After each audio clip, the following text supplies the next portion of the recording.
Ако до лани бројот на туристи кои што ја посетиле Македонија го држеше примат од Турција, а холандјаните беа туристи кои што реализираа најмногу ноќевања, од оваа година имаме промена и во оваа структура, односно турските туристи не само што се најбројни по број, него се и туристи со најмногу реализирани ноќевања. Во таа смисла Холандија се втора земја од каде што туристите најмногу ноќевале во Македонија, следуваат Србија, Грција, Бугарија. На листата земји кои што се помеѓу 15 земји од каде што има најголем број на туристи во Македонија се Албанија, Косово, Германија, Хрватска, Полска, од каде што имаме континуирано од година во година драстичен раст на бројот на туристи. Се очекува и оваа година бројката на полски туристи да расте со многу повисок процент, потоа Израел, Кина, други азиски земји. Би сакале да кажеме дека позитивни резултати во поголем процент има и во девизниот прилив остварен од туризмот. Имено во 2017 година остварени се 326,9 милиони американски долари девизен прилив од туризмот. И она што сакаме да го посочиме е дека споредено со 2010 година, од кога е почнато и субвенционирањето на туроператори кои што носат странски туристи во Македонија, девизниот прилив од 2010 споредено со 2017 година е пораснат за 65,7%. Учеството на туризмот во бруто домашниот производ е со 2,2% директно учество. Вие можеби ќе слушнете дека во последно време се користи и бројката од 5,1% учество на туризмот во бруто домашниот производ, но тука се калкулира и индиректниот импакт, но мора да посочиме дека официјалната статистика кај нас се уште не го калкулира тој индиректен импакт, значи официјалните податоци се 2,2% учество на туризмот во бруто домашниот производ. Зашто ги кажуваме овие статистики? Сите статистики наведуваат на позитивни трендови во развојот на туризмот од сите аспекти. Насоките и најавите се дека и во следниот период ваквиот тренд ќе продолжи, но она што Сдруженијето за угостителство и туризам при Стопанската комора на Македонија сака да посочи на оваа пресконференција е дека ако не се преземат неколку интервентни мерки, овие резултати на долг рок може да добијат друга тенденција. Имено, за да се задржат позитивните движења, а Сдруженијето за угостителство и туризам при Стопанската комора на Македонија смета дека туризмот има сериозен основ да биде значителен учесник во македонската економија, имајќи во предвид дека во светот ова е трето брзо растечка гранка по нафтената и хемиската индустрија. Сметаме дека во следниот период акцентот треба интервентно да се стави на три сегменти. Измени на законската регулатива, тоа значи измени во Законот за угостителска дејност и Законот за туристичка дејност, итно визно либерализирање за дестинации од повеќе сегменти во светот и трето, подитно носење на стратегија за туризам, која што веќе 2 години е во финална верзија и е со рок на важност од 2016-2021. Сега сме веќе 4-ти месец од 2018 година, цели 2 години и трета година изминува откако оваа стратегија е во финална верзија и се уште не е донесена. Значи во овој момент Македонија е без соодветна стратегија за туризам. Она што сметаме како Сдружение за угостителство и туризам, каде треба да се направат интервенциите во законската регулатива, не би се задржале многу на конкретни измени, бидејќи во изминатиот период на повеќе наврати до Министерството за економија имавме доставено официјални барања. Направивме и работни групи во изминатиот период, направивме тркалезна маса на која што посочивме конкретни членови кои што треба да се изменат во Законот за туристичка дејност и Законот за угостителска дејност, со цел да се надменат одредени слабости и да се реши во еден дел проблемот со нелојална конкуренција и сива економија.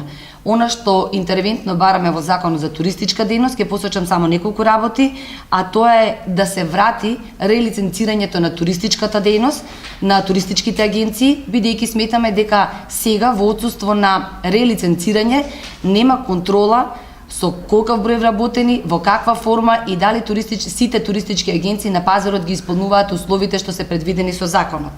Бараме да се воведе банкарска гаранција за работата пред се на outgoing туристичките агенции, бидејќи сметаме дека на таков начин единствено може да се гарантира и квалитетот на туристичките агенции, но и сигурноста кај граѓаните кои патуваат преку македонските туристички агенции. Бараме осигурување, да постои во законот осигурување на аранжмани, на тој начин дополнително ќе ја зацврстиме сигурноста на граѓаните кои купуваат аранжмани од нашите туристички агенции. И зашто го ставаме фокусот на регулирање подетално во делот на туристичката дејност, бидејќи на пазарот се појавуваат странски туристички агенции кои исполнувајќи само минимални услови кои сега важат на пазарот, нанесуваат штета во работењето, не почитувајќи ги сериозно законите кои важат за сите туристички агенции на пазарот. Се разбира, овде имаме и серија други барања, меѓутоа во интерес на времето и на темата, доколку имате интерес, ние подетално можеме на крајот од пресконференцијата да кажеме што точно во овие закони бараме. Во делот на Законот за угостителска дејност само ќе посочиме дека алармираме на непостоењето на категоризација на сите угостителски објекти за ноќевање и на непостоењето на категоризација на сите ресторани, односно угостителски објекти за исхрана. Зашто ова го кажуваме? Затоа што на пазарот постои категоризација на хотели, мотели и пансиони, но не постои категоризација на апартмани, и токму апартманите се најбрзо растечката форма на правни субјекти кои се појавија на пазарот и кои што се нелојална конкуренција преку интернет порталите како Booking, Airbnb и други форми на продажба на аранжмани. А во делот на рестораните сакаме да алармираме дека од повеќе од 1200 ресторани кои што постојат на пазарот, кои што го носат името ресторани, само 88 се категоризирани како национални, сите други постојат во друга форма на поими кои што не подлежат на категоризација. Дополнително сакаме да алармираме дека за овие форми на ресторани дури и казнените одредби не се исти како оние за националните ресторани. Така да во овој сегмент од аспект на Законот за угостителска дејност тука ја гледаме нелојалната конкуренција и сивата економија. Вториот сегмент на кој што сакаме да посочиме е подитно да се работи на донесување на стратегија за туризам. Постојната финална верзија на стратегија за туризам што постои во Македонија има многу недостатоци, ние за тоа сме дали своји забелешки. Имено во јануари месец оваа година Министерството за економија формираше две работни групи, едната за законските измени, другата за стратегијата за туризам. Беа одржани два состанока на работната група за законските измени и еден состанок на стратегијата за туризам.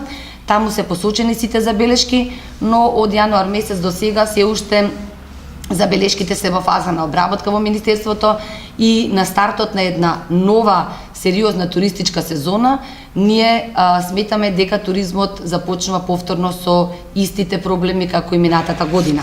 Затоа сметаме дека е од големо значење да се донесе стратегија за туризам која што би била и со мали модификации. И третиот сегмент на кој што апелираме е визната либерализација. Само овдека ќе напомена, пред да му дадам збор на господин Слави Сирачевски како заменик председател на Сдруженијето за угостителство и туризам при Стопанската комора на Македонија, визната либерализација ја бараме бидејќи проекциите на Светската туристичка организација се дека 10% од глобалниот БДП во светот се креира од туризмот. 30% од извозот на глобалните услуги го сочинуваат туризмот. Европа станува најпосетениот регион во светот. Меѓународниот туристички пазар се очекува да расте со 3,3% на годишно ниво и во 2030 година да достигне 1,80 милијарди туристи до 2030 година. А само за ваша информација, Македонија учествува со 0,1% во вкупниот број на туристи кои што на светско ниво патуваат низ светот.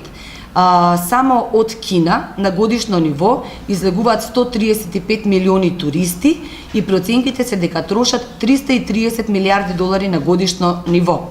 Јас тука ќе застанам и ќе му дадам збор на господин Слави Сирачевски да го објасни значењето на визната либерализација, зошто е битно да има визна либерализација, каде е регионот, а каде Македонија воведел и какви се бројките на приходи од туризмот во регионот. Повелете. Благодарам, Даниела.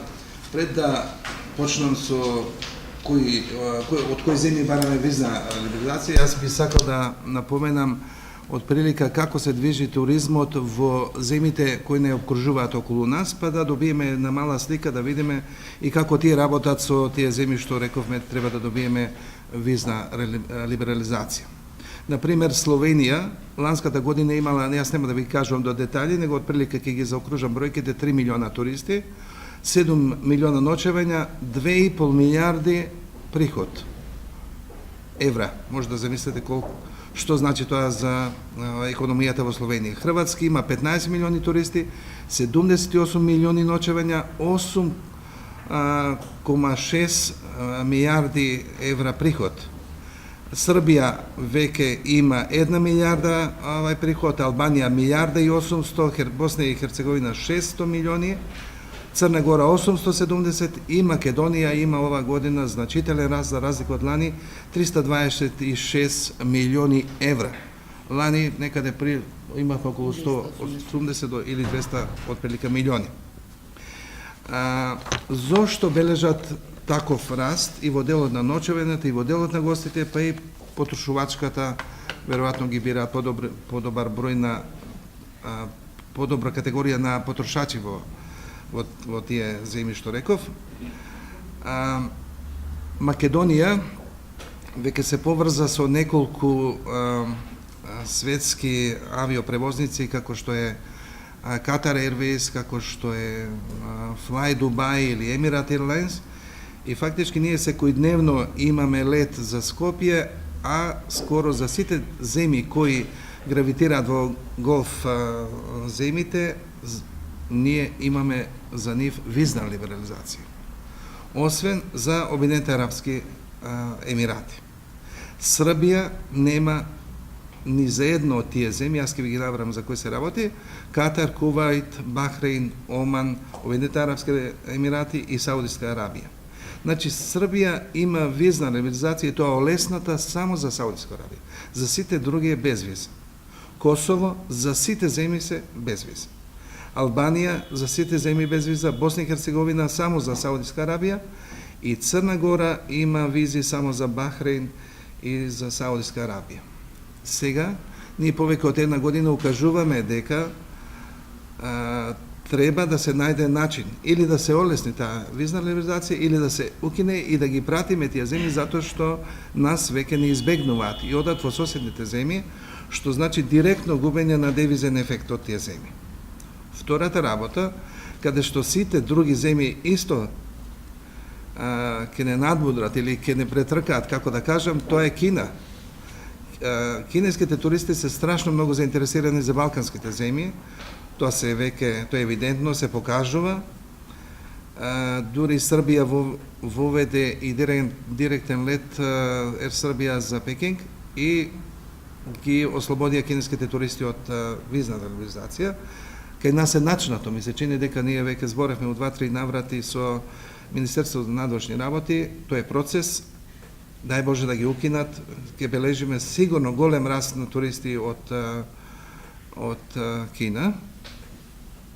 Исто така се бориме за еден брзо растечки сега моментално тренд е Иран, имаат огромен број на туристи, голема заинтересираност за балканските земји, но визната либерализација тука ги спречува за да може да дојдат и мислам дека во натамошниот период Стопанската комора на Македонија одделот туризам ќе укажува за да може нешто да се направи во тој дел, затоа што огромен број, може да кажеме, илјадници туристи би дошле во Македонија ако најдеме начин како да ја олесниме таа визна либерализација. Посебно за голф земите апелираме да подхитно се најде решение, затоа што, реков, сите земји кои не обкружуваат, веќе за нив нема визна либерализација, така да тие си големи потрошачи, директни летови имаме, сакаат да дојдат на Балканот, затоа што е нешто различно од кај нив, е зелена територија, оние ја сакаат природата, така да, се надеваме дека нешто сториме во Министерството за надворешни работи. Толку би имал за сега. Ако има некои прашања, ве молиме да ги поставите.